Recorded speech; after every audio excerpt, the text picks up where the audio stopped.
જય ભીમ, નમસ્કાર. દેખો, બાબા સાહેબે દરેક ફિલ્ડમાં કામ કર્યું છે અલગ અલગ રીતે. સૌથી પહેલાં તો એમણે અછૂતોને પાણી પીવડાવવા માટેનું આંદોલન કર્યું હતું. પછી મંદિરમાં પ્રવેશ અપાવવા માટે કાલારામ મંદિરનું આંદોલન કર્યું હતું બધાને સાથે લઈને.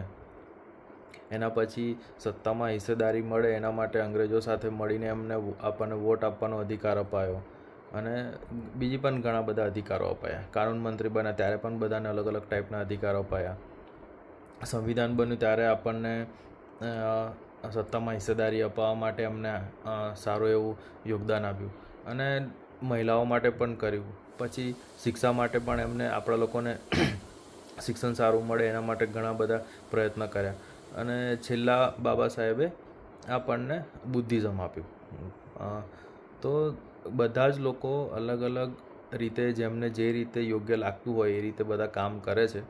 કોઈને એવું લાગતું હોય કે અમારે શિક્ષણ પાછળ કામ કરવું જોઈએ તો એના પાછળ કરતા હોય. કોઈ રાજનીતિમાં શોખ હોય તો એના હિસાબે કામ કરતા હોય છે. કોઈને બુદ્ધિઝમમાં ઇન્ટરેસ્ટ છે તો કોઈ બુદ્ધિઝમ ફેલાવવામાં કામ કરતું હોય છે. તો જે કામ કરે છે એ લોકોનો તો કોઈ પ્રોબ્લેમ છે જ નહીં, પણ બાકીના લોકો જે ખાસ કરીને દલિતો જે ખાલી ઘરમાં બેસી રહે છે અને આપણા નેતાઓને અથવા સામાજિક કાર્યકર્તાઓને ખાલી બહાના બનાવીને એમની સાથે જોડાતા નથી અને ઘરમાં જ બેસી રહે છે. કોઈ પણ બહાના હોય પછી એ આપણા નેતાઓથી કંઈ નહીં થતું, આપણા લોકો કંઈ કરતા નથી, આપણા લોકો ભેગા નથી થતા, તો એ લોકોને જે કરે છે એ કરવા દો. પણ તમારો જે સૌથી પહેલી જવાબદારી છે એ છે કે કોઈ પણ સંગઠનમાં તમને જ્યાં યોગ્ય લાગતું હોય ત્યાં જોડાઓ.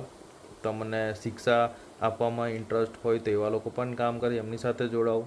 તમને એવું લાગતું હોય કે છૂઆછૂત બહુ છે એને મિટાવવા માટે કામ કરવું જોઈએ તો એવા લોકો પણ છે એની સાથે જોડાઓ. રાજનીતિમાં તમને શોખ હોય કે ભાઈ સત્તા લીધા વગર આપણને કંઈ મળવાનું નથી તો આપણી રાજનીતિક પાર્ટીઓ પણ છે એ લોકો સાથે જઈને જોડાઓ.